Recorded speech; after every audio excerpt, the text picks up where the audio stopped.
What's up, YouTube? On this episode of Coddiwomple Overland, we're going to be exploring the South Carolina adventure route. Coddiwomple Overland is proudly powered by Cummins Off-road, home of the Lifetime powertrain. Also in part by Overland Vehicle Systems, Faster Flate, and trail-rated coffee. Be sure to come out and say hi to us at the Moore Expo, April 8th through the 10th in Springfield, Missouri. If you're looking to support our channel, you can find all of our apparel at Long Creek Overland. We've all enjoyed overlanding this winter with the snow and the colder weather. But it was now time to go in search of warmer weather and hopefully sunny skies. So, we're on our way to the South Carolina adventure route, and the weather was supposed to be great. We were supposed to have near record highs of 84, and right now it's raining and 59, and we're just now coming into South Carolina. I'm not sure if the forecasters are in the right spot, or maybe we're not in the right spot. The plan for this trip is to do the entire 1,000-mile loop of the South Carolina adventure route, or the SCAR as some people know it. We started our journey along the SCAR just south of Hendersonville, South Carolina, heading clockwise.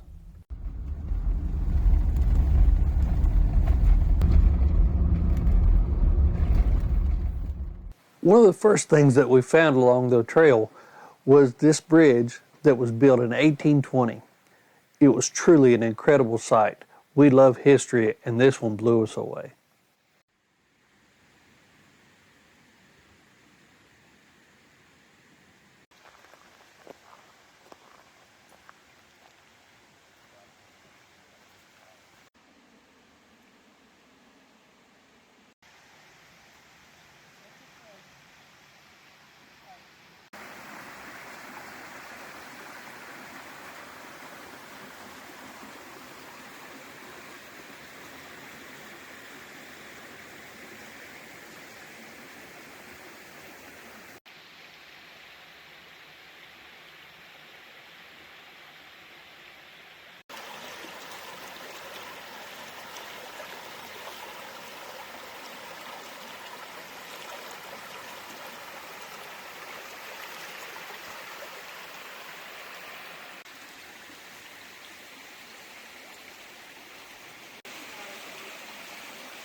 After Alan and Nancy and Deb and I got finished checking out the old bridge site, it was time to make our way on south and east.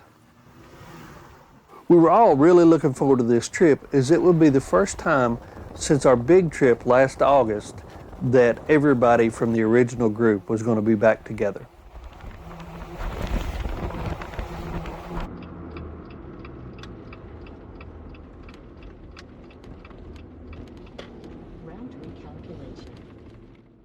We had all done quite a bit of research, and it looked like these were the kinds of roads that most of the SCAR was going to be made of. And that was okay. It wasn't terribly difficult, but it was very scenic and something different than we had done in the past.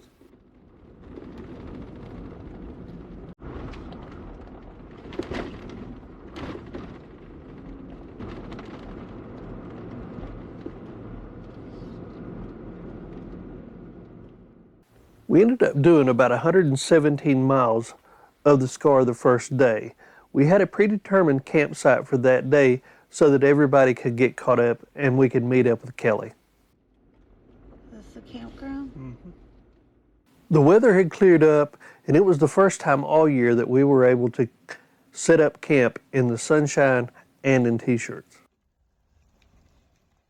This would also be our first trip with our new Overland Vehicle Systems Bushveld 2 rooftop tent.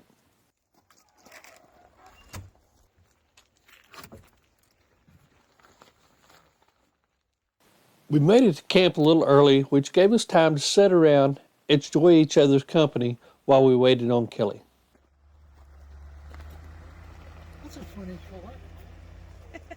can tell. The next morning, we woke up to a whisper of sunshine and the smell of Kelly fixing trail-rated coffee.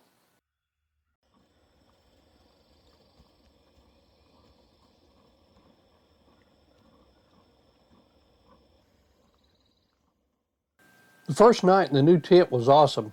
We're liking our Gladiator setup more and more.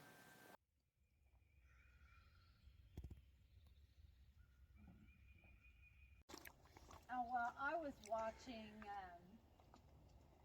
different, like, Renaissance and Once everybody was up and moving around, it was time for some bacon and eggs. the pouring rain. Yeah. And Oh boy. Here you go. If anybody wants more, I'll quickly warm up some more.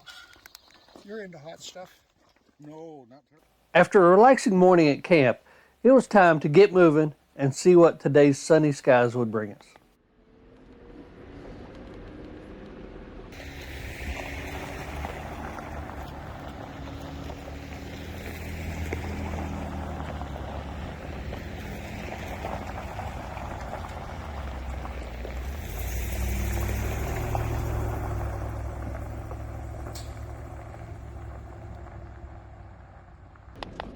Bye, Lake.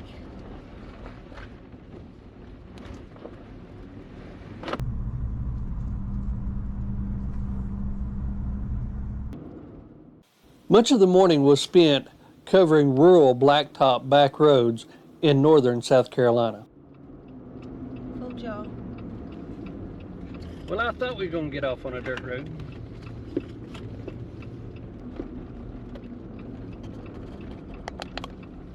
And I showed it to him. We did manage to find some gravel roads through the pine forest of the middle part of the state.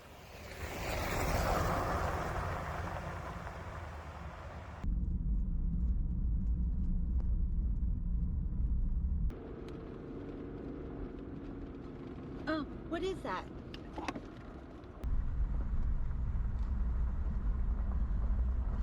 picking up trees down here. It's ugly.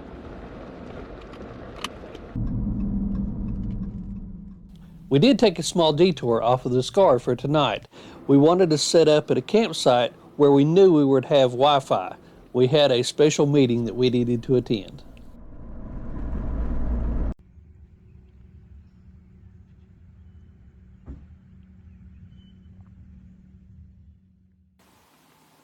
We made it to camp at Draer Island State Park a little bit early today. That was all right because we had already knocked off another 86 miles of the South Carolina adventure route. This was not our typical campsite setup. There was quite a bit of people there, but that was okay. We made it work. I think I gained like 15 pounds on that trip. After getting our camp set up, we took a little bit of time to walk around the water's edge here at Draer Island State Park.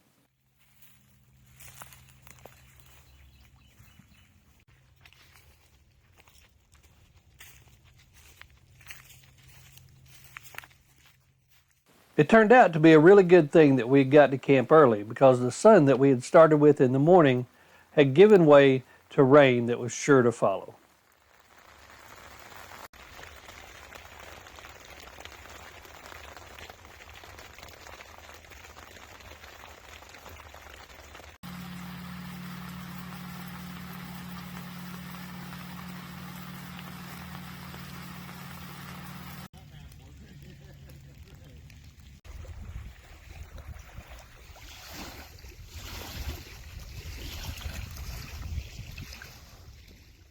That night we all got together around and participate in the podcast, Joey the Brofessor, Bats and Friends.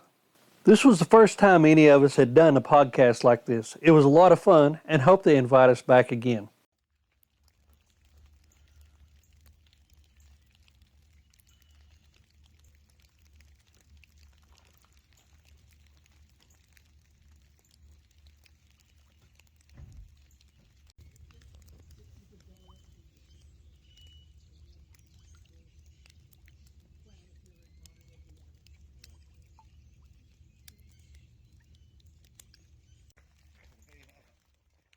Yesterday's sunny morning was a treat, but this morning was more like what we're used to. And then, just for kicks, Mother Nature decided to throw a little wind at us. Because of the liquid sunshine, we decided to pack up pretty quick and get back out on the road.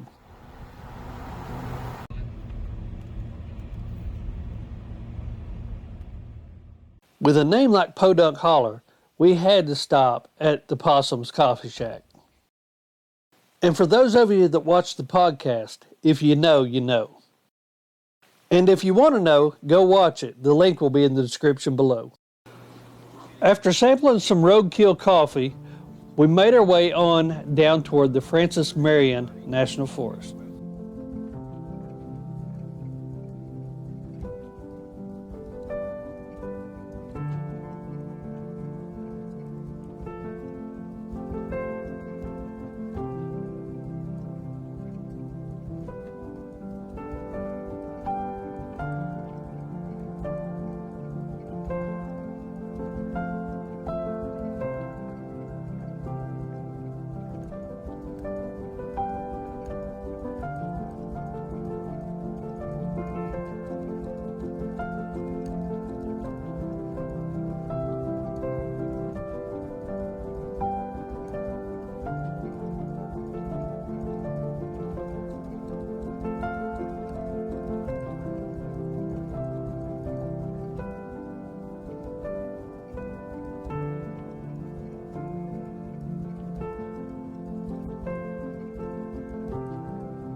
It's odd seeing these big boulders down here in South Carolina.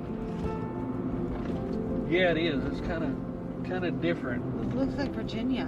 Deb said it looks kind of like Virginia through here. The name of this area, what would you say was Rocky Mountain? Rocky Mountain. Rocky Mountain something other. I guess this is the only Rocky Mountain they have in this part. Well, this is better. Well, this just got better.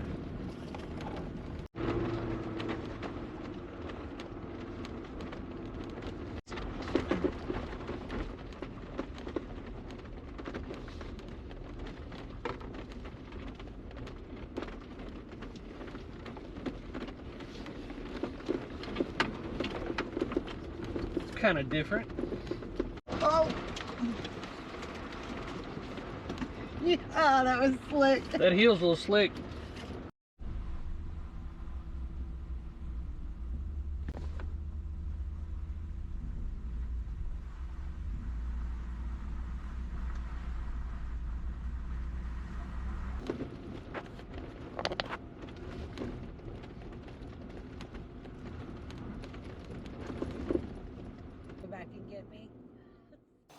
While this day seemed to have a little more dirt than the days before, it still had its fair share of blacktop.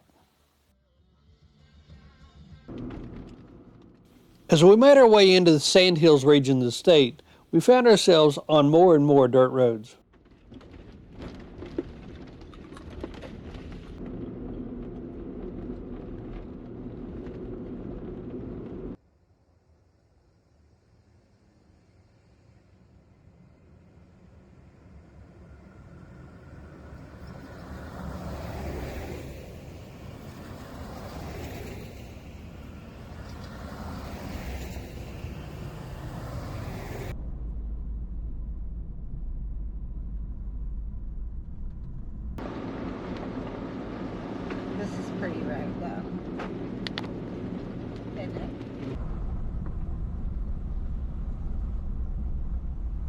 Dirt road. But I guess if you live on a plantation place, maybe you don't go to work. After a fairly decent stretch of dirt roads, we had to get back on quite a bit more blacktop before we could make it to the Francis Marion. Corner off. See it?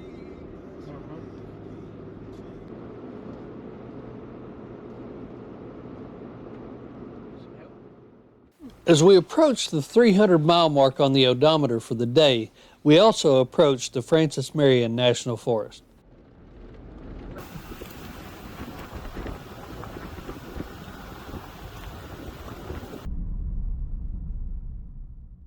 The Francis Marion National Forest is one of the national forests that will only let you camp in places that they want you to camp.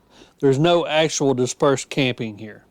So we had to travel a little ways to find a campsite that was open this time of year and that didn't have very many people in it.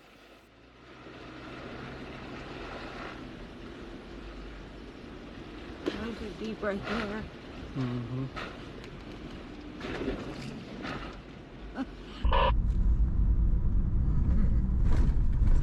Guess that's where a rooftop tent comes in handy.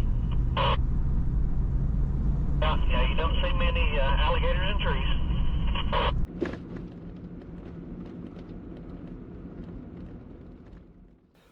We drove well into the night before we found the Elmwood Recreation Area. This is where we'd find a really nice campground and decided to set up.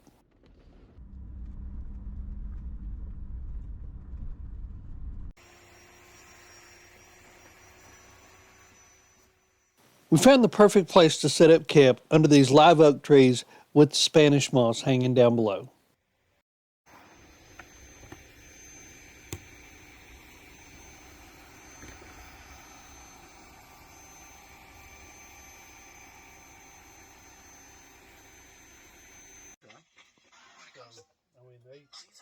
They really worked it out, and, you know.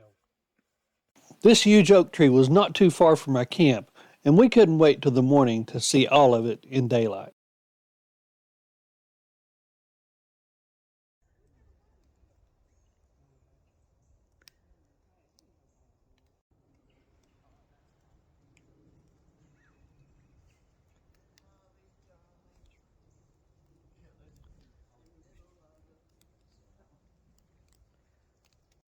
This gives a little bit of perspective of just how big this tree is. It's actually 3 trees in one. You've got the outer tree here that wraps all the way around to here. Inside it's kind of hollow. And then you've got this, which is totally separate from the outer tree, another tree. I'm no tree expert by any means, but that tree on the outside, as big as it is probably 300 years old. And I would bet that this one's 500 years old. And then it's spurring life out of the top of it by growing another tree out of it.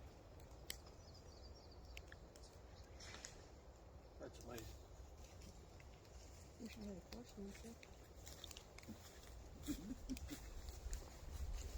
Yeah. Kind of was real gritty, wasn't it? Crunchy bacon. Some of you are taking a big old bite. Since we put on over 300 miles the day before, and Mike was on his way to meet up with us, we decided to just hang out here at this camp for the day, wait on Mike, and just enjoy the weather and the scenery.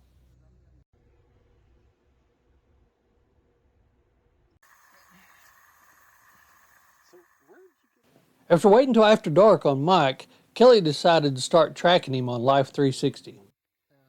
Okay. Not the state park, not Esto Island.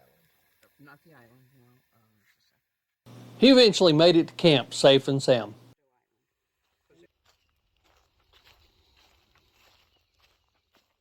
The next day we broke down camp pretty quickly as we were all ready to get on with the day's adventure.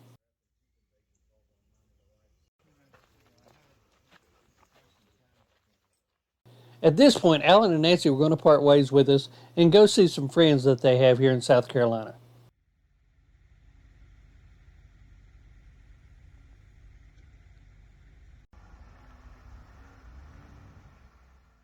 From this point on, all that was left in the group was Deb and I, Kelly and Mike.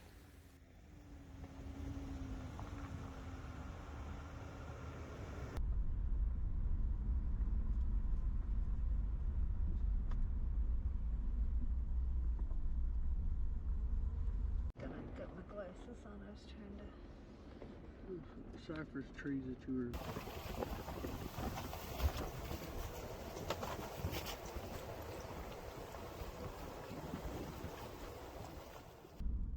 We decided to spend a little bit of extra time this morning exploring more of the Marion Francis. Some of the roads we hit were not actually on the SCAR, but they were open on the motor vehicle use maps. That's why we decided to explore a little bit extra down here.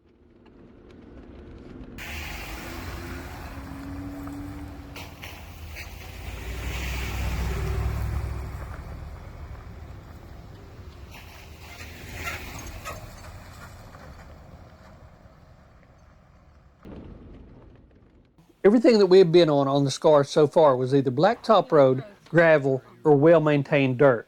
We were looking for something a little more technical.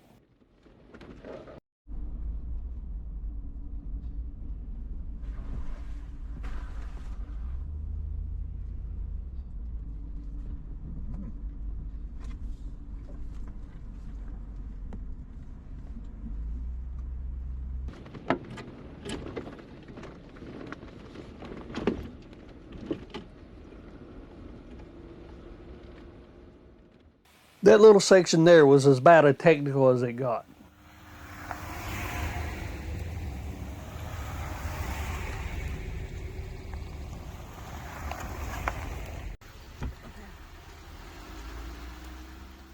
The rest of it was a scenic drive through the swamps of the Marion Francis.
After leaving the National Forest, it was time to make our way around the marshlands behind Charleston. At this point, there's a little loop that goes down to the beach. Since the weather was terrible, we decided to forego the beach trip and find some seafood. If we have a place to park.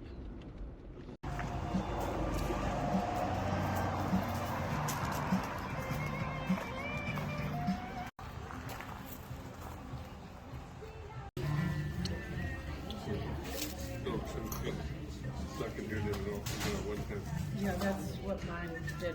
That's what I said. It's like you have to pull the little thing out.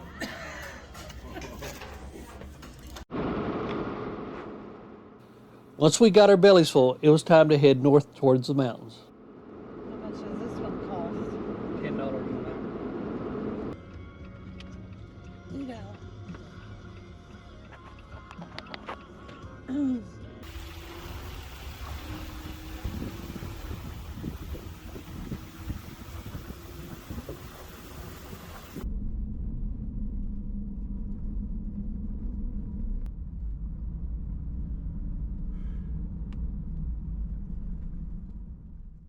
The southwestern section would have us bouncing on and off sandy roads and going through small towns for the rest of the day.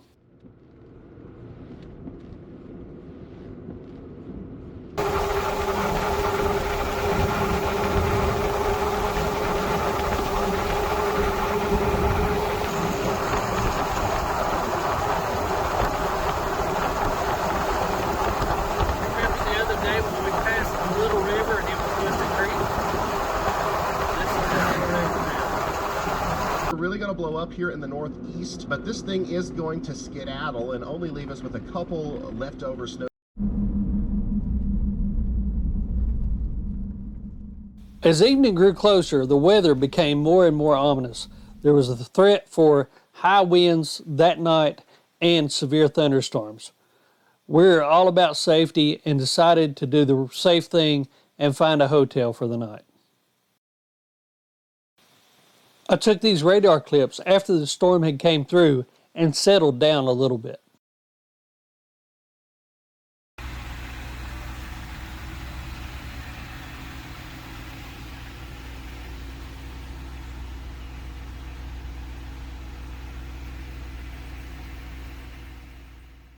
The next morning, the skies were starting to clear. It was still windy and was getting more and more brisk. Yeah, it's crazy. Not too far from where we stayed, we decided to make a small detour to the Lone Cane Massacre site. This was just one of several old historical sites that you could detour off just slightly of the scar and visit along your route.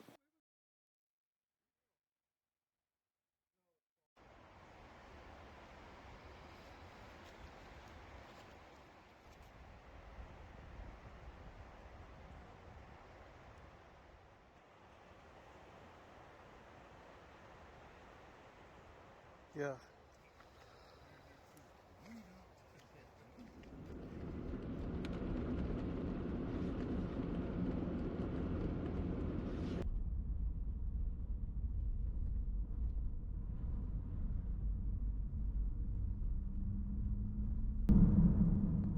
The rest of our morning will be spent meandering our way up along the Georgia-South Carolina border, exploring the many back roads, dirt roads, and lake shores.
Once we made it to the mountains of South Carolina, we hopped off the Scar and took our own routes.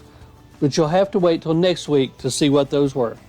We sure hope you've enjoyed this adventure. Let us know what you think in the comments below. And until next time, see ya.